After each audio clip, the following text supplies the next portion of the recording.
Okay, so today we're going to talk about architecture and the web in general. We're going to build and brand yourself a little bit. We'll talk about branding yourself and creating an online identity. We'll talk about resumes. We'll talk about personal landing pages and that sort of thing. It's the last of the non-software specific lectures. So starting on Wednesday, which I'll ask you to, if you have a digital camera, bring it in. If you have just your phone, bring your phone, but it would be pretty hard for you to leave your phone at home because everybody's attached to their phone surgically now. But if you have another camera, if you have a digital SLR, you have a point-and-shoot camera, you have anything like that, bring it in because it's always useful to go through and see what different people have. We'll talk a lot about digital photography on Wednesday, and then next Monday, which isn't Labor Day, I always get, Labor Day is late this year. So next Monday we do have class. And we'll talk about Photoshop when you'll get kind of into the beginnings of Photoshop. So that's kind of the trajectory of where we're going. Today we're going to talk about the web in general and kind of these sorts of things. So we'll start with how the internet works. Anybody know how the internet works? No? It's kind of funny because it's this thing that we all rely on and assume is going to be there, and then we don't really understand it, and suddenly stuff comes into your computer. So I'm going to talk a little bit about how it works so that you have a better sense of what I'm talking about when I use some of these terms. Basically, all of the data that we have, whether it's the course website or whether it's Wikipedia or you name it, AOL, I don't know, Yahoo News, whatever. It exists on these computers that exist in these giant server farm rooms. They look something like this. They don't look like normal computers that we're used to seeing. They're very thin and they're stacked really densely, and these rooms have massive air conditioners to keep them cool, and they just have a ton of computing power, and they also have a giant fiber optic cable that plugs into the room in general, so they have a really big internet connection. So we need some way of accessing this server. So this is a generic room, but we could, for example, say that the Digital Tools for Architects site lives on this machine right here, right, in a room. It happens to live in Jacksonville, Florida. Right? But it lives in a little computer in Jacksonville, Florida, and when you type in digitaltoolsforarchitects.com, magically, somehow, you get the stuff that's on that computer. Okay? We have this thing called the DNS system, the domain name system, which basically is a lot like a phone book. Not that any of us actually use phone books anymore, but it's the same concept. And what it does is it translates the name, digitaltoolsforarchitects.com, to the server address, to the place where the stuff exists, where that computer exists. And it would be a lot harder for us to memorize, oh, I want to go to Wikipedia, let me type in 66.230.200.100, right? That's not easy for us. So instead, we type in wikipedia.org and we get Wikipedia. So what this DNS system does is it translates names into the actual server location for us. And that's part of how it works. We access all of this information through a web browser. You guys are all used to web browsers. We have them everywhere now. Most everything can run through a web browser. We barely need programs anymore because so much is available. Internet Explorer is the default built-in to all the computers that are Windows, right? Safari is the equivalent on Mac where it's just built into everything. Chrome is cross-platform, built by Google. It's a little bit faster than the other options for Windows because it's built on a technology called WebKit. It's just a little bit faster. It really doesn't matter anymore what you use. They're all pretty good. There used to be big problems with them, so some people that are a little bit more old school will stay away from like Internet Explorer because we think it's crap. But in reality, it's just as good as anything else now. They fixed all the security holes, right? So you'll see me always use Chrome because I'm old, right? Happens. I'm going bald too. That happens too. Anyway. Security and extensibility, okay? So how do we work with this? These are the kinds of things that matter, okay? If we're using a web browser and it has big holes in it, the way Internet Explorer used to have, right? It used to allow access for things to install on your computer. Now all of that's blocked because you go to a bad site and it will have to ask you, are you sure you want to install this particular piece of software? And you've seen that little thing pop up, right? Are you sure you want to do this? Right, type in your password, that kind of thing. So we're being protected from ourselves because we have that extra layer. In the old days, Microsoft wrote in a technology called ActiveX into Internet Explorer that was designed for when you went into Internet Explorer, you could update your Windows operating system. Well, everybody exploited that, started downloading or forcing upon you bad spamware and stuff. right? So they close that, and it's not a big deal anymore. There are also other types of little plugins that you can add in. Some people may already be using these. Some people might not. For example, there are plugins that will block all the ads on site, so you don't have to see any ads anymore, right? There is a philosophy that if you're doing that, it's not really fair, because a lot of the way that the free websites make their money is to show you ads at the same time. So there's like a karma thing if you block it, but technically the plugins exist and you can block it if you want. There are also special web developer plugins that will tell you what the code looks like on a particular page, so you can kind of look in the back end, and most of you wouldn't be interested in that, but it exists. There are also plugin managers, password managers that can get connected in, that can help you with passwords, and we'll talk about passwords in a little bit. Right? So Wi-Fi. It was really funny when I first started teaching this class, because the campus didn't even have Wi-Fi, right? And so this whole Wi-Fi thing was really rare. Now it's kind of assumed that wherever you go, they're going to have free Wi-Fi. I mean, Home Depot has free Wi-Fi. I mean, it's pretty hard to go someplace that there isn't free Wi-Fi. The thing about it that you really need to know is that it is inherently not very secure to go on a public Wi-Fi network. So even here at DVC, if you log into the DVC network, right, you're potentially exposing your files. And some people just don't care, and it's not a big deal. Other people don't really realize it's going on. So if I were to connect to the DVC Wi-Fi network, I happen to be on the faculty network, not on the student network, but if I were to connect to the Wi-Fi network and look at how many shared computers are out there, there would be at least 5, probably 10. Some faculty person, and I'm going to pick on the faculty right now, I'm not even picking on students, some faculty person has their computer wide open, right? I could log in to or remotely access their computer. I could change their grades on their computer. I could do a lot of different things. Now, of course, some people have passwords on certain things, so there's other levels of security. But the point being, if you're on a Wi-Fi network and you have sharing enabled, guess what? I can share your files. So you might want to think about that, right? So for you guys, if you go to Starbucks, you might want to think a little bit about what's going on in my computer. What do I have wide open? What do I have sharing? Right? If you have screen sharing turned on without a password, somebody can look at your screen while you're working. Right? So those are the kinds of things you want to at least be aware of and be thinking about. Okay? If your computer shares the files, that's a problem. If you're logging into your bank, you see that little green lock icon that shows up in your browser, you don't have to worry anymore. Everything that's going back and forth is encrypted. Okay? There are other things that can happen. Even if you don't have your file shared or your screen sharing enabled, there are other things that can happen on a Wi-Fi network, in that people can actually do what's called packet sniffing, where they look at your data transmitting from your computer to the internet. Right? So they inject themselves in between data coming out of your computer and going to the internet, and they look at what's coming and going. Right? If it's an SSL connection to your Citibank account or whatever, it's all encrypted. They can't see anything. But if you're typing an email or anything that doesn't have that little green lock in it, they'll be able to see it.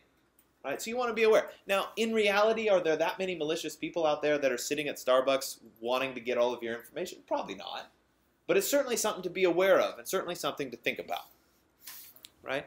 This lecture has a little bit of doom and gloom in it, so you guys have to do that. So what can you do about it? Okay? One thing that always happens is people get their default internet Wi-Fi routers, you get it from Comcast or whatever, you leave the defaults. Right? How many people just leave the defaults? Right? Most people do. Right? All of you seem completely competent, so I shouldn't be talking. Right? If you haven't, change the network SSID so it's not Netgear or Linksys or Comcast or AT&T or whatever it is. Right? Change the password so it's something different. Right? Make sure that you're using the latest standard of encryption. Right? So it's a WPA encryption now. I think it's moved up from 128 to 256. So the things keep going forward, but just make sure you're up to date and you're running that. Right? The other thing that you can do, if you're concerned, is you can pay for a virtual private network that can give you a lot of features and can really protect you should you want to. Okay? Basically, how this works is you pay for a connection that goes directly to a company, and then that company, it's secure, nobody can see what happens, and then once you exit from that company, people could theoretically see it, but you're paying for an encrypted connection to a specific location. If you were working for a big defense contractor or something, you might be required to use something like this. where you actually log into their computers, right? You're on your laptop, you connect virtually to their servers, and then you go out to the internet from there. So you have all of that corporate protection behind you, the corporate firewall and all that sort of thing. Basically, you can pay for the same features if you want. The other thing that can happen that's kind of cool is, anybody use Spotify here? A few of you, maybe? Spotify originally came out in the UK, and we couldn't get it here. Okay, it was just not available in the US. So if you wanted to use Spotify, you could pay for this kind of a virtual private network that connected you to the UK, right? And then you could use Spotify because your out point was in the UK. So you can actually shift your location around the world based on this technology, right? Which is kind of neat. Lets you use things that aren't otherwise available. Yeah. Could you have done it like via proxy? It's kind of the same thing. You could have done it via proxy. This is just a more secure way of doing it. Similar concept. There's companies that offer this. Private internet access is one of them. It happens to be the one that I used for this purpose, but you can do a Google search. Basically, this is the graphic that explains it, right? So you're unencrypted, going out to the World Wide Web, right? Somebody can view your data. If you're in a virtual private network, it's encrypted from you to them, and then it gets out. Right? These are also used as anonymizers, so if you didn't want somebody tracking who you were or what you were doing, it sounds like you're going to do it for illegal purposes, but there are actually purposes that you might not want people to know what you're browsing for. Let's say, for example, you were really worried that The Walking Dead was actually going to happen and there was going to be a zombie apocalypse, and you wanted to stock up on ammunition, so you'd be prepared for this to come. But you didn't really want the government to know that you were buying a bunch of ammunition. Right? It's for legitimate purposes, well, maybe not quite legitimate purposes, but you get the drift, right? You might choose to do your browsing through a service like this so that nobody was looking over your shoulder, right? It's a privacy thing. So the same kind of thing happens. So when you come out of the other end, you're anonymous because you're mixed up with a bunch of other people. So anyway, it's there. So let's talk a little bit about passwords. And I think this is one of the more important things that I will talk about in these first couple lectures, because you should be really scared about your passwords, right? Unless your passwords are completely random. So Russian hackers now have 1.2 billion clear text passwords out there, right? So how likely is it that one of your passwords, right, may not be have come from you in the first place, right? But how likely is it that one of your passwords was used by somebody, right, that got hacked and eventually went into this 1.2 billion passwords? Probably pretty likely, unless you have a random password, right? The average internet user has 27 accounts and 6.5 passwords, right? A lot of times people will use one password for all their banking, and then they'll use one password for all their school stuff and one password for everything else. How many people fall into that? Right? A lot of you probably, okay? Most normal passwords, right? So unless it's pseudo-random or anything like that, most normal passwords can be cracked in about 90 seconds. Kind of scary, right? So 1 in 10 passwords are a name or a name plus a year. How many people fall into that boat? I'm not asking for your specific passwords, right? Name plus a year. 1 in 10, okay? 2 in 1,000 are password. Scary, right? Love is the most common verb in a password. So I love John, right, as a password, something like that, okay? It's 12 times more likely than hate. I hate John, right? So interesting, okay? The most popular adjectives used in a password are sexy, hot, or pink.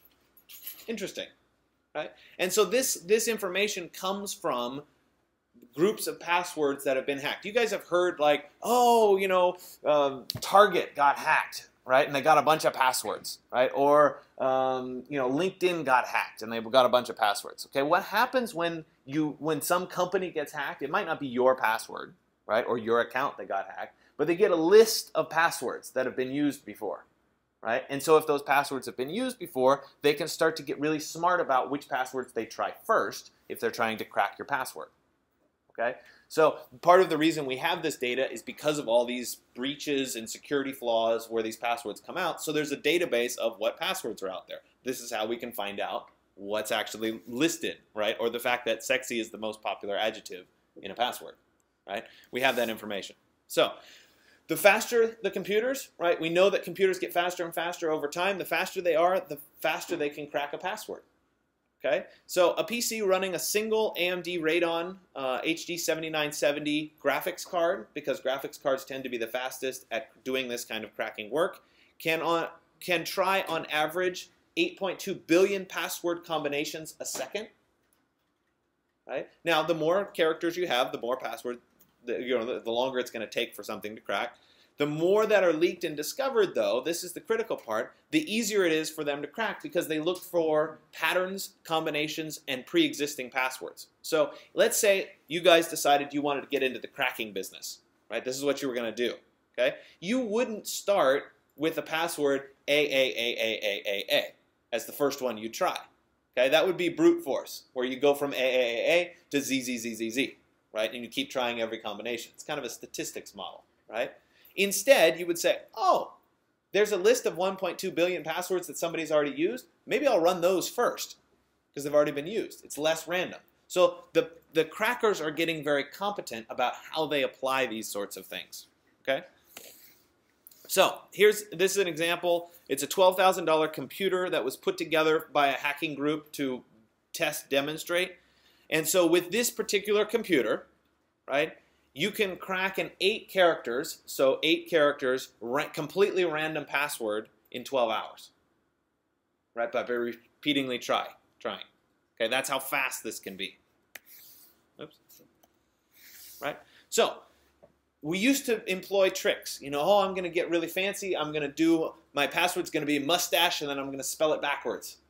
Right, or something along those lines. Some kind of trick. It's easy to remember, but it looks kind of weird. You know, mustache each kachum or whatever, right? Okay, it's kind of weird, okay? Or you maybe, oh, I'm going to be really cool and I'm going to substitute all my E's for 3's, right? That's easy to remember, right? Well, guess what? Because of all these passwords that have been cracked, it's really easy for us to see the patterns, right? I use us rather liberally. I'm not a hacker. I wouldn't have the slightest idea how to do this. But it's relatively easy for people to know that, oh, generally people substitute 3's for E's or whatever. And that then enters into the database. So all of these kinds of things. Or put a couple exclamation marks after something, right? Well, yeah, that's pretty obvious, right? Or a period or something like that. Those are obvious characters. So what do?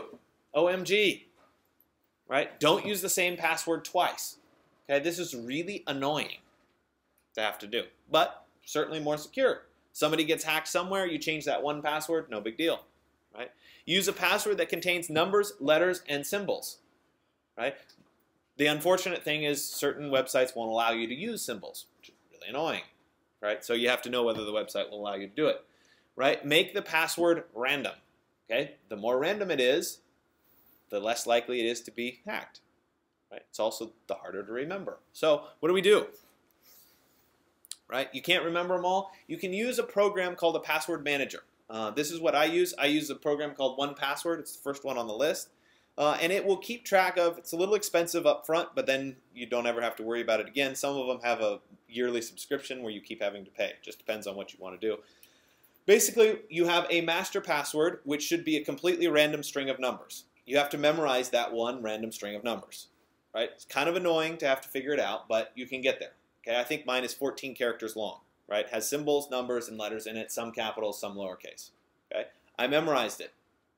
Doesn't take too long because you type it in very frequently. You have that one master password, and then inside of the program, you have all the rest of the passwords that you use for every single site. Okay? And those passwords are generated, hopefully, by the program itself so that they're completely random.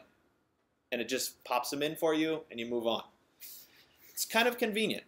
Okay? So this is an example of what 1Password looks like. Where you have your username and you have your password. I could click on it and it would reveal whatever the random password was for this particular Apple ID. Right? If it works well and it's relatively streamlined, this really isn't a problem. So this 1Password application, the one that I use, right, does a really good job. It's on my phone, it's on my computer. Basically, wherever I am, I just enter my master password and it fills in whatever the random password is for the site that I'm using. I just looked. I have 280 different logins and passwords right now, right? And so I guess I'm on the upper end of the number of internet accounts that I have, right? All of them have random passwords, so it would be really hard for somebody to hack into my system and actually be able to do this, right? So a good password manager is going to encrypt all your passwords, right? It's going to integrate with whatever your operating system is and whatever your phone operating system is, because I can tell you right now, if those passwords aren't available on your phone or your iPad at the same time and in sync with the ones that are on your computer, it's a complete nightmare, right? The last thing you want to do is have to pull up your phone and look at what the password is and then type it in, right? You just want it to populate in. It should generate very complex random passwords for you. So when you are initially creating an account, you get a random password on that account. It should create separate passwords for each online account that you have, right? So it's always a different password, and it should have a desktop version and a mobile version, okay? The other thing that is happening, and you've probably come into this more and more, is that we're requiring two-factor authentication. So let's say you logged into your bank, right? And your bank says, oh, wait a minute, we don't recognize your computer, right? Anybody ever had this happen before? Right? I'm going to text you a random key, and you're going to have to enter it in, maybe? A few of you have had that happen, right? This is called two-factor authentication. It requires that you have one password that you would like to type in, right? And then it'll say, I'm going to send you a text or send you an email with a code. It's a one-time use code that you log in. And the presumption being that chances are, if you're logging in to your bank account, let's say, chances are you have your phone, and if you type in the right password and you can get your phone and you can get the text message, it's probably you, right? The problem with this, it is very, very secure, very hard for somebody to hack into your account, but it's really annoying, right? And if you've ever tried to log into your bank account, you're trying to wait for that code and it won't come in, and you try to do it again. I mean, it's just these extra steps that can be really annoying. Okay? But it is a lot more secure. Okay? If you want to read, these are a couple articles that are really good that talk about this kind of thing, and I'll post the links online so you can look at them later on. So let's shift gears slightly and talk about branding yourself. Okay? So I want everybody to do something for me. Okay? Look at your computer, go to Google, and type your first and last name. What comes up?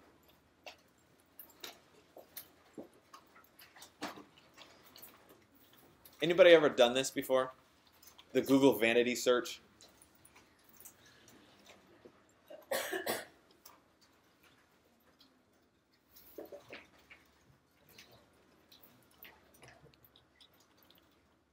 When you do this, anybody come up with yourself as the top result? The more unique your name is, the more likely it is you'll find yourself. Okay? Turns out that I died in a freak sunbed accident. If you look me up. So, you know, believe it or not, I didn't. I'm still here. So it's probably not me. Okay? And so I bring this up because if you're not actively trying to define who you are, right, Google is going to define it for you.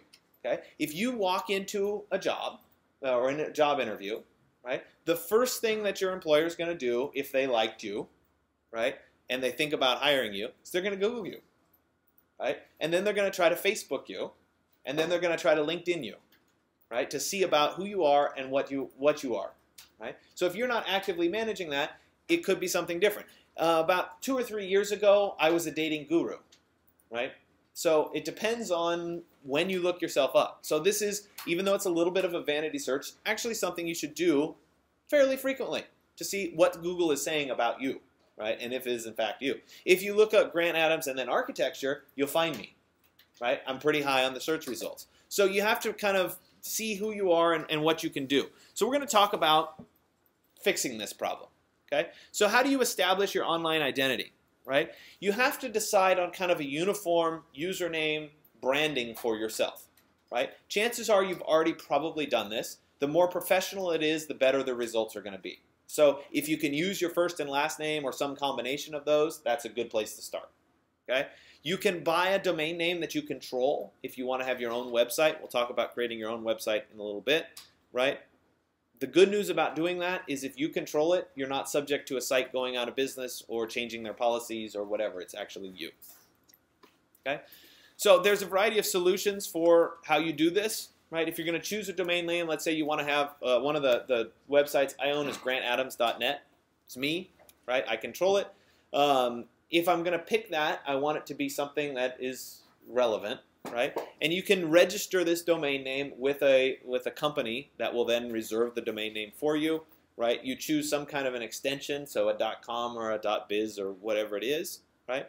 If you're think if you come up with one that you think is interesting, you could type it in to see if it already exists or somebody else is already using it. A lot of them are already used by now or already taken up. The thing that can happen, though, is people can get tired of it and let it go, and then you can snap it up, right? Which happens, okay? You want it to be memorable, and you want it to be not that long, right? Digital Tools for Architects is a little bit long as a domain name, right? But I couldn't get DTFA or DTFA.org or something different. They were all gone. So we got Digital Tools for Architects, right? So you would go to the registrar's website, you'd search for that desired name, and then you'd purchase it. It costs about $10 a year or so, right? If you then want to host a website somewhere, right, you can then pay for a hosting plan, right? So it's another $2 or $3 a month to do that, right? And then you have your own server, right? One of those computers sitting somewhere. Mine's in Jacksonville, Florida. I pay a lot more than that for it because of how much content is on it, right? And then before you know it, you have a website, right? And then you have to actually write the website.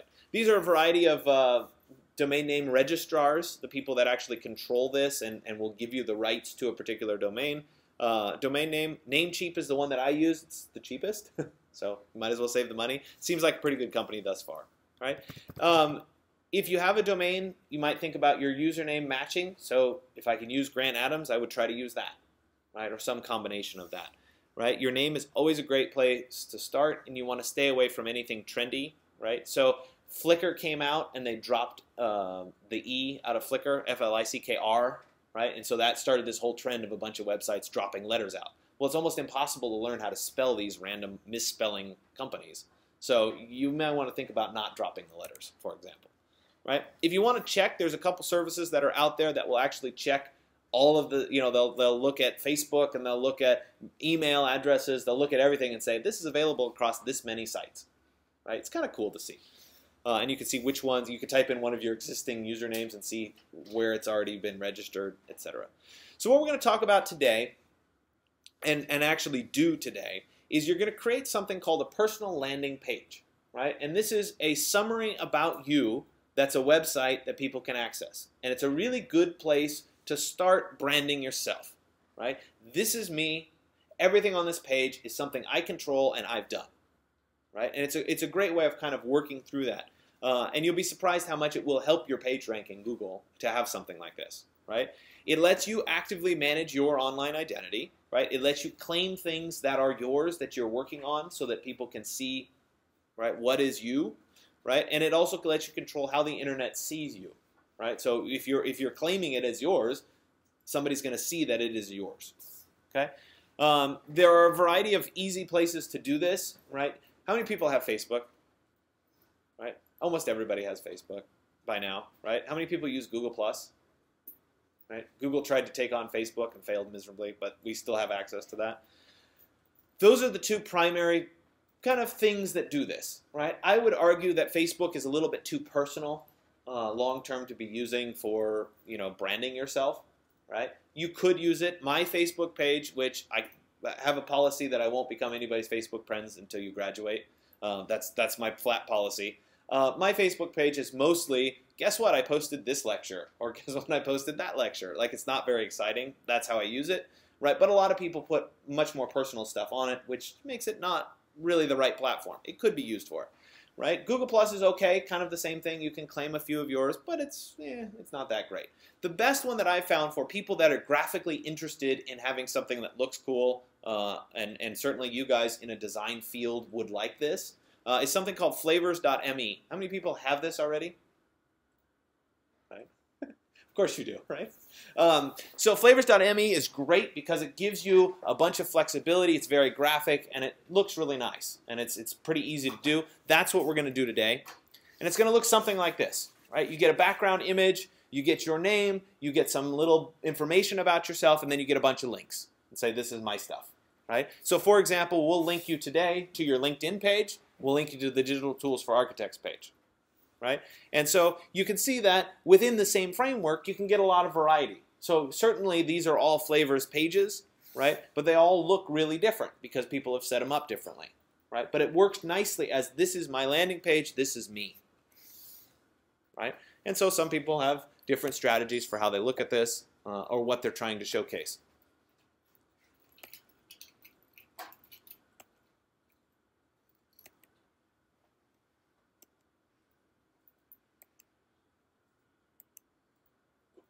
So I'm just flipping through an examples. So then how do you actually get your name out there, right? If you have your flavors, that's great. You can also update your Google profiles if you have a Gmail account. There's another company called Cardly that does this as well. Flavors is what we're primarily working with today, which I think is a good strategy. And the better and the higher your page rank is going to be is the more that this link is used. What Google does is it sends out bots that crawl the internet and look for links, right? So as they're looking at the digital tools site, if there's a link on it that goes somewhere else, the little bot says, oh great, I'm going to go to this link and see where it goes and what content is there. So if all of your posts on the digital tools site, for example, have your personal landing page linked, your posts from digital tools will start to cross over and associate with your personal landing page, right? So it takes time for this to happen, but the more of this that you have cross-linked, the better your page rank is going to be in Google. Right? So you're going to update today your site-specific profile to include a link to your personal landing page, right? And I'll show you where this shows up on the digital tool site in a little bit, right? And then you're going to continue to post your comments and do everything that you normally do, right? Knowing that your little Gravatar image is linked to the personal landing page. And so it just every time you do something online, it crosses over, right? You've seen a variety of sites where you can like, oh, these are the other sites that I own. Even on Facebook, you can say these are sites or links that I have, right? When you start to do that, everything cross-pollinates. Okay? So a little bit of a note about privacy. Maybe privacy isn't the right term, right? But one of the things that you have to start thinking of, you guys are all in college now, right? You have to start thinking about what you post. Is it really appropriate? And would somebody viewing that get a false impression of you if they were seeing it? So, for example, right? I went to college before all of this happened, thankfully, right? And so it would be rather interesting if we could go back in time and digital cameras were available and you might have seen some pictures of me slightly intoxicated, right? Maybe slightly more than intoxicated, right? And those pictures, if they were available online and I was going for a job, might not be the best things to show, right? So you want to think really carefully about what you're posting online. Anytime you click something and upload something and post it, right, you lose control over whatever that is, right? And so a good example was probably about 4 or 5 years ago in the early days of Facebook, right? There was a privacy policy on Facebook that said, okay, my site's private, I only share it with my friends, right? And then Facebook came out with a new privacy policy and they accidentally changed whether things were viewable or not to the general public, right? And so a bunch of people suddenly had all of their personal pictures available to the general public. So anybody searching for, who is this person and, what job are they looking for or whatever, they could find all of your drunken pictures with your friends, right? All of that happened because Facebook, not you, Facebook checked a different box. So when you upload it, right, they now have control. It's not you anymore, right? So you want to be aware of that sort of thing. Right? Stuff doesn't just go away, right? And there's been movies about the same concept and whatever that once it's submitted, you don't have control anymore. And so you just want to be aware of that. That's all. Okay? So what else can you do with your domain name? If you have your own domain name, you could set up email. So like I have digitaltoolsforarchitects.com. You can email at grant@digitaltoolsforarchitects.com. It ends up being a relatively professional email instead of, grant1234@gmail.com, right? We've all become very accustomed to Gmail and Hotmail and whatever the other services, Outlook, whatever. But if you have your own domain name, you can kind of brand yourself that way, right? You can tie yourself to the domain name itself. And there are Google services and there are free versions that will do this and let you set it up. I used to spend time and actually talk through how you would do this with Google, and then Google started charging for the service. So it's not the best service anymore. It's $5 a month if you want them to do it. Zoho is a free alternative that does essentially the same thing, right? But it lets you have that domain-specific email, which is kind of nice. So if the goal of all of this is that if you spend a little bit of time setting up a few frameworks for how this stuff works and how you're going to cross-post, you can then concentrate not on that, but on actually creating the content itself. And that's what really matters, right? What you make and how you post it, right? So I'll briefly go through this, right? If you wanted to run your own website of some kind, right, you would need to have some kind of hosting, which basically means you're going to rent a server in a room that looks like this, right? Which is what the digital tool site is. It's some computer in a room somewhere, right? And you're going to pay someone who owns the machine basically to rent the machine, and then you put your content on that machine, okay? If you don't want to pay, there are free options out there. WordPress.com, Blogger, they all started off as blogs, right? So personal thought sort of things, but really they can run pretty sophisticated websites now, right? You guys have all been working on the digital tools site. It is not free. I pay for it, but it is run on WordPress. So it's run on a blog, but it's definitely not a blog, right? It's a full website. And so you can get access to this, and you can set it up. You could code your website by hand if you wanted. I don't know who does that anymore. When I first started teaching the class, one of the components of the class was actually to do a website. It was an HTML website, and we used to like talk about it. Now it's way too much work. Stuff out there like the flavors.me basically substitutes for that. You really don't have to do this anymore. You can use some kind of a content management system like WordPress or Drupal or Joomla to actually do all the back-end stuff, all the back-end code. I didn't handwrite the digital tools site, right? I just made it look the way it does. So there's a lot of ways around it. These are some examples of the various languages that you can use to access it. But this is probably too technical for what we really need to go through today. But I like to show you, this is the stuff that's behind the scenes. So if you looked at the digital tool site, right, this is the kind of thing that you would see behind the scenes. This one actually isn't. This is a very simple website. The digital tool site would look more like this, right, where there's a bunch of queries and you're going to and from a database and pulling information and that sort of thing, right, written in PHP MySQL. So we'll just skip through that. These are examples of content management systems, right? WordPress being one, but there's also a bunch of other ones depending on what you're trying to do. It's basically a package of code that someone else writes and someone else maintains that you get to use. Most of them are free, which is fantastic, right? It's usually as simple as downloading the software, following the little installation instructions, setting it up on your host, and then suddenly you have a website, right? So it's relatively easy, all right? And then it's really, how do you get your content online? And the good news is for this class, you're going to be putting a bunch of content online. You're going to be putting your assignments online, you're going to be putting your exercises online, and you don't have to worry about any of the back end. So you're getting the content online, now you just have to cross-link it to yourself, right? So that you really start to brand yourself. Okay? The one other thing that we're going to talk about today is LinkedIn. How many people have a LinkedIn profile already? Right?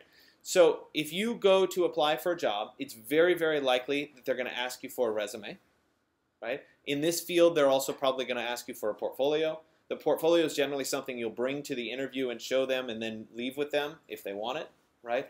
The LinkedIn or the resume, right, they may just ask you for a LinkedIn profile, right, because that is essentially your resume now. So it's changed a bit. In the old days, you would print out a paper resume and bring it to them. Now, a lot of times, they're asking more for the digital version of it. So we're going to spend some time today actually creating your first resume, right, or creating your online resume in LinkedIn. This is part of branding yourself. We will cross-link that to a personal landing page that you will write today, right, or that you will create today. And that whole thing will start this online identity for you. And then from there, it's much more about just creating more stuff. Okay? So I'll walk you through it. This is what LinkedIn looks like. I'll show you a better example of it in a little bit, but it tells you a lot about a particular person. Right? It's basically a resume. Okay? So we'll continue. Okay, so I'm going to take a quick break, right? Maybe 5 minutes or so. I'm going to pass out your exercise 103s. You did not have comments due for the last exercise because you didn't actually post anything, right? You will have another set of comments due on Wednesday. I'll remind you to do it at the beginning, okay?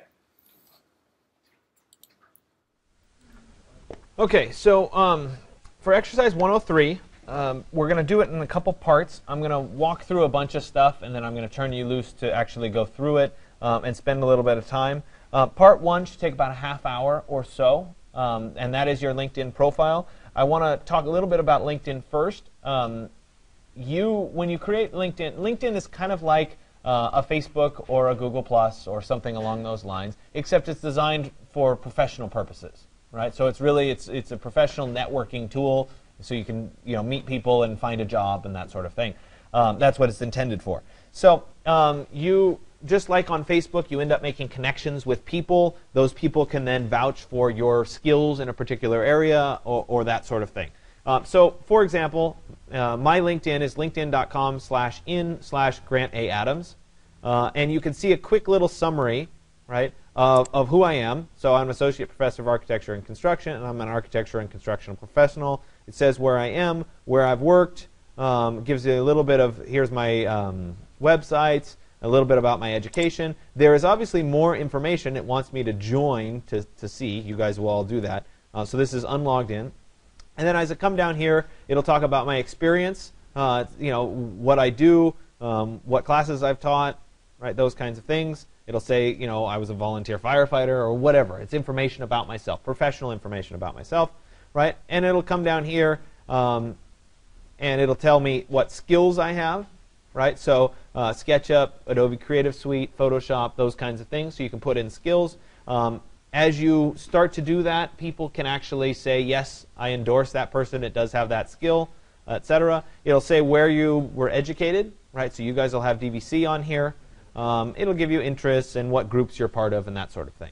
So this is the unlogged in version, but I'm actually going to log in and show you mine, right? So we'll go ahead and come here. This is where I've actually logged in. So I'm not seeing my profile as much anymore. I can click on profile, and it will show the full summary here, right? It'll tell me where my profile strength is, how much stuff I have on there, and that sort of thing, right? So it's telling me that I have connections that have endorsed me, right, for architectural design and architecture, right?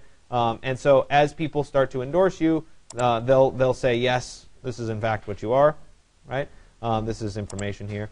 And so we can look through here, and you see that there's a bunch of little pencils, which basically means I can change whatever that is, right? I can add a summary. I could add languages that I could speak, right? And then we come down here and we see what I'm doing, right? It lets you put in websites and that sort of thing. So you can see that it's highlighting and letting me change as I go along. When you first sign up, if you've never done this before, it will walk you kind of step by step through. This is, put information about this here, right? And you can see as you come down more and more stuff about what I do. And then here's the skills and endorsement section. These are all the people that have endorsed me for SketchUp, for example. I have 28 people that have endorsed me in SketchUp, right? 23 people have endorsed me in the Adobe Creative Suite, right? So the more people you know, the more people that can endorse you and kind of show the world that you do have skill in that particular area, right? And then I have my education here, additional interests and whatever, right? And there's, I work for DVC, and these are the other schools that I'm a part of because I was a Berkeley person, etc. Right? So you're going to work through this, right? And then you can also choose to actually look for and connect to people, right? And so you can search for me, Grant Adams, and then you can request to be my connection on LinkedIn, right? And since this is a professional network, I will then accept you. And so that's kind of what we're working on today. Okay, so you're going to spend 30 minutes or so working on your resume, right? And then we're going to leave that open in a tab, and then we're going to move on to the flavors.me page, right? And so if we look, I'm going to jump back here at flavors.me. This is my flavors.me page, right? This is the background that I happen to choose, Associate Professor of Architecture and Construction. And so I have a variety of little links here on the left side that go to my content, right? So I have my Vimeo content, which are my lectures and stuff, right? I have a Twitter stream of the tweets that I send out, right? This is my actual lectures. I need to change the order here, so when I log in, I'll change this because I've changed and I'm uploading to YouTube now instead, right? There's every lecture that I do, right? I have my LinkedIn profile, which gives information about me and my experience, right? And then I have the posts that I make on the digital tool site, right? Which are less than exciting. You guys will be more exciting because I just do demonstration posts. Mine are most of the time not finished, right? And then ultimately I have a link to the Digital Tools for Architects page. Okay? So again, it's a quick summary of information. Nice background picture, a little bit of text about yourself, and some links, right? So it's not too much. You're going to be creating something along these lines. So if you go to flavors.me, you'll sign up and you'll log in. And once you log in, you're presented with basically your page and then a little floating tool palette over here on the right side. And you can click on each one of these tabs. Some features are premium, or you actually have to pay for them. I'm not asking you to do anything that's paid for, right? Everything that you do is free. So you don't actually have to sign up for a premium account. It's available if you want it. So if I go to information here, right, we get my name, and you'll see that when if I were to change this, right, let's say I put my middle initial in, you see that it changes at the same time over here. So I'm seeing a live preview of what my page is. So it's really user-friendly in that sense, right? So let's say I didn't want that. We just delete it. This says Associate Professor of Architecture and Construction at Diablo Valley College, right? I made Diablo Valley College bold, right? I have a lot of flexibility with what I want, right? I could add, you know, that I'm lead project planner and developer, Adams and Company, or whatever. You get the idea. Okay. So I have a lot of flexibility there. So once I'm done with the About tab, right, I can go back to here, and we can continue on. So Contact, that's a premium feature, right? Links to external sites, I can do that. If I click on Links, right, I can add a link, right? So let's say I wanted to add, I don't know, materials and construction.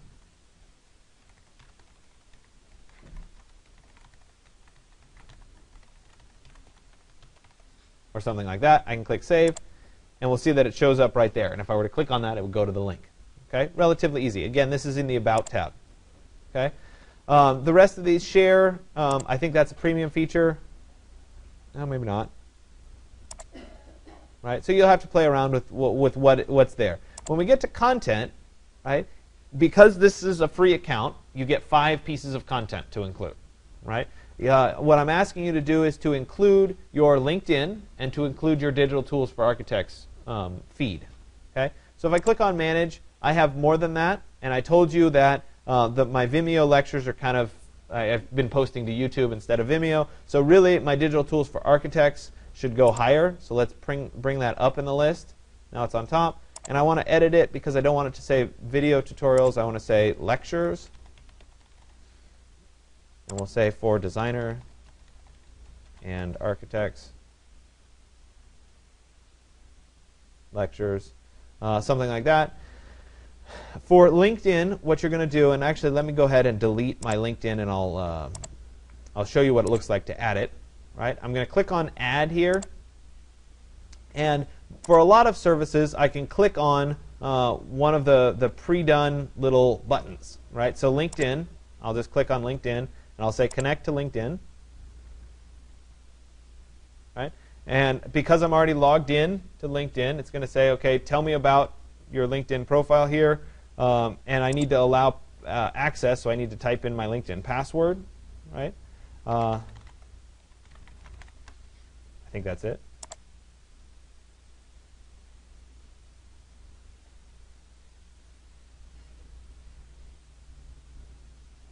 All right. Of course, something's wrong, right? All right. So maybe it's having issues. When it's a third-party site, I can't always promise that it's going to work, right? We'll give it some time. Hopefully, in an hour, when you're ready to do it, it'll work. Okay. The other thing that you're going to do is you're going to add your feed to your work for the Digital Tools site, and it walks through it very specifically in the Digital Tools for Architects tutorial here. It's 0.12. Right? It's this step right here. We want a special feed of your work only posted to the course website, right? And so what we're going to do is we're going to get a special URL, right, which is right here, and we're going to replace where it says author name with your name. Okay? So for example, when we can check to see if this will work. Oh, stop. Right? I will take this, and I'm going to Control-C to copy it. And I'll paste it up into a tab here. And this is what you use to log in, this author name. So for me, it would be grant.adams. And if it loads correctly, I'll get something that looks like this, okay, which is good. So it'll be digitaltoolsforarchitects.com/author/grant.adams/feed. Okay? And so you guys will have, where it says grant.adams, you'll have whatever your username is. Right? I'm going to go ahead and copy that, so Control-C. And I'm going to go back to the LinkedIn page, and I'm going to pick RSS right here. And again, this walks through it. And I'm going to enter my feed URL, so I'll press Control V. There it is. And I'll press Connect. And of course, it's not able to do it, right?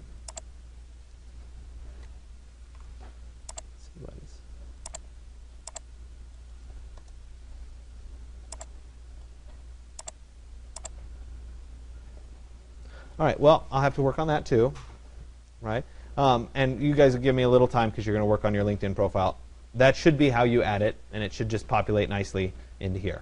And so you'll continue on with the Design tab down here, which is where you can pick what layout you want. So for example, right, I have a basic layout, but I could change it to be, let's do,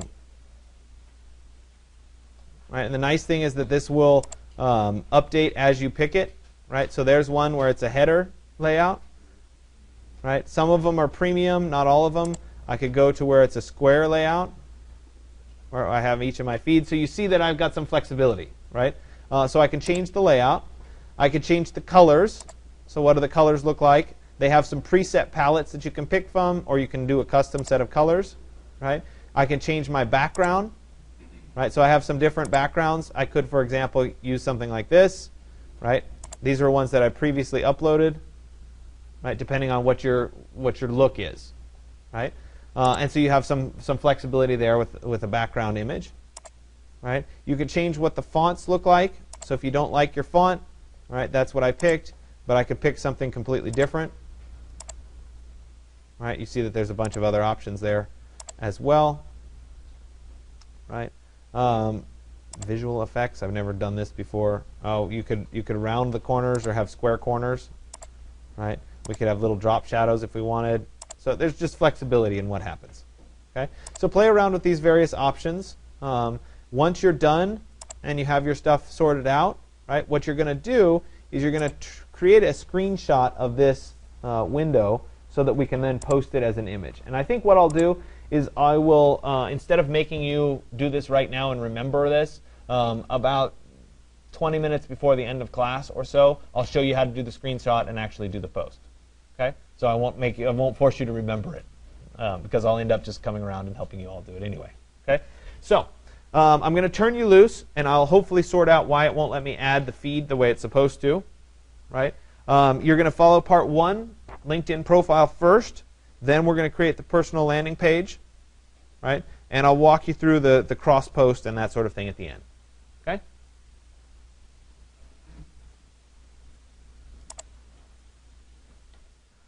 Okay, so there appear to be a number of people who are in the flavors.me realm doing some of the stuff and getting ready to post and whatever. So I want to show you a few things about this part. If you're not there yet, I can repeat myself later on, so you can keep concentrating on your LinkedIn. But given how many people I'm seeing and where they are, I think now is an appropriate time to continue on.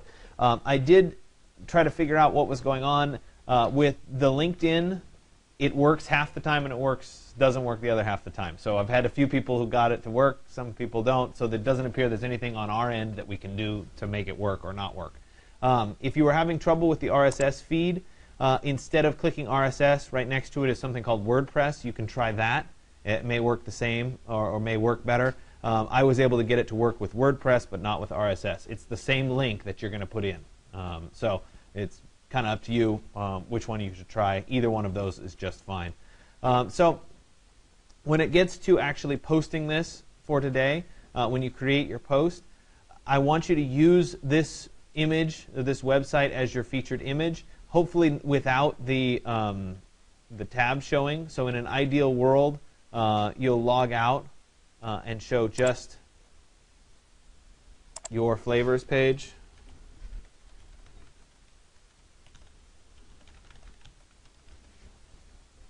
Something like this, so that you don't have the tab, right? So it looks just like your page. Maybe you'd even bring up your digital tools posts or something so that you see it in that state. And then when you go to actually take, what we want is a screenshot of this email. So on the keyboard, and this is going to be very difficult to show you. Maybe I can show you on this one. Of course, they're always stuck, right? Sorry, I can't hold it any higher than this, right? It's attached. Right here, the last key in the top row says print PR PRTSCRN, print screen. If you hit that, you'll bring up the Print Key 2000 kind of chunky interface. And what we're going to do is click on the little button for rectangle, which will allow us to draw a rectangle around just the website itself. That. And then you'll click on this Save button. And when you click on the Save button, we'll want to go to your flash drive, which I just ejected, so I'm going to throw it on the desktop for now. And I will say this is 103. And I'll go ahead and let's say .jpg, and I'll go ahead and click Save. Picture successfully saved. There it is. If I double click it, it's now an image that is that screenshot. That's what I'm going to use as my featured image. So when I go to the digital tools site and I go to New Post,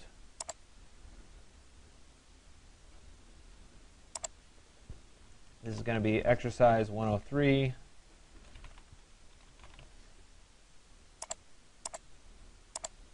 And I'm going to click a link, or I'm going to paste the link for my flavors ME.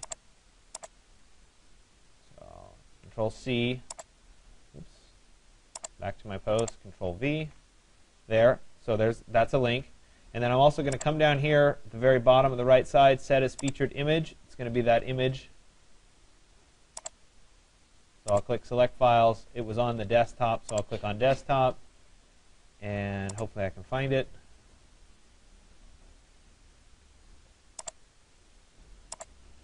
Go ahead and click Open.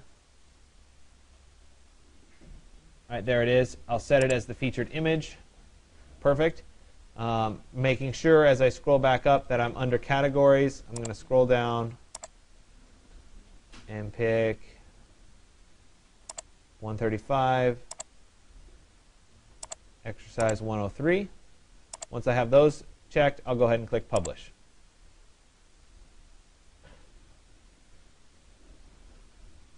Okay, so now I've gone ahead and published. If I click on View Post, I can see my post and confirm that it did actually show up.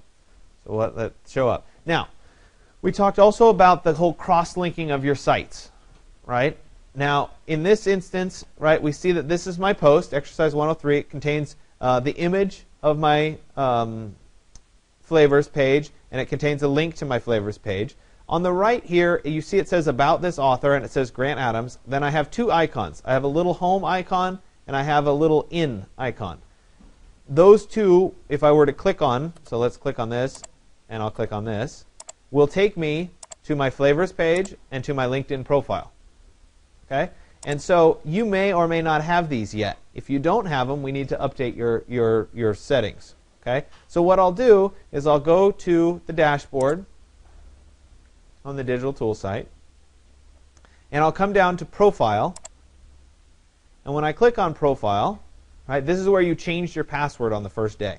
As I scroll down here, you'll see that contact info, right, we have an email address. Then I have website, and I put in my flavors page. Okay? As I continue down here, I could fill in other of these, but I'm going to go to LinkedIn, and I'm going to put in my LinkedIn page. Okay? And then we have other options, so if I had a YouTube account, I could put that in, or whatever. Okay? I could also add some biography about myself, right, which will show up on the page next to my picture, right? And I don't need to change my password. Once I'm done with that, I'll go ahead and click on Update Profile. Okay? So I also, on my posts, let me go back to my post here. Right? There's my two links, has my name, and it also has my picture.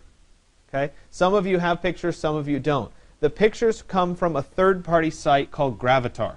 And I wish that I could just let you upload your picture directly to the site, but I haven't been able to find the right plugin that'll do it. So what Gravatar does is it, across a network of sites, associates an email address with a picture. And a lot of sites will then pull your email address. So I have walked through, I have a tutorial that explains how to do this. It's under Tutorials, Digital Life, Gravatar 0.13. You can follow this to do it. It's a little bit annoying, but we have to go to gravatar.com.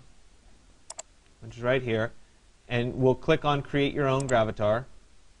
And when you do that, it's going to ask you for a email address, a username, and a password, and then you'll click Sign Up.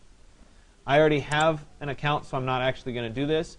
Once you sign up, it's going to associate the email address you used with a photo that you upload. And after a few hours or so, any site that uses Gravatar that you use that email address with will then associate the picture. And that's how you get the picture on the site. Okay? So if you have trouble with this, I'm more than happy. The photo is optional. You don't have to upload the photo. Changing your digital tools profile so that it includes your various sites, right? It has to be your flavors, and it has to be your LinkedIn.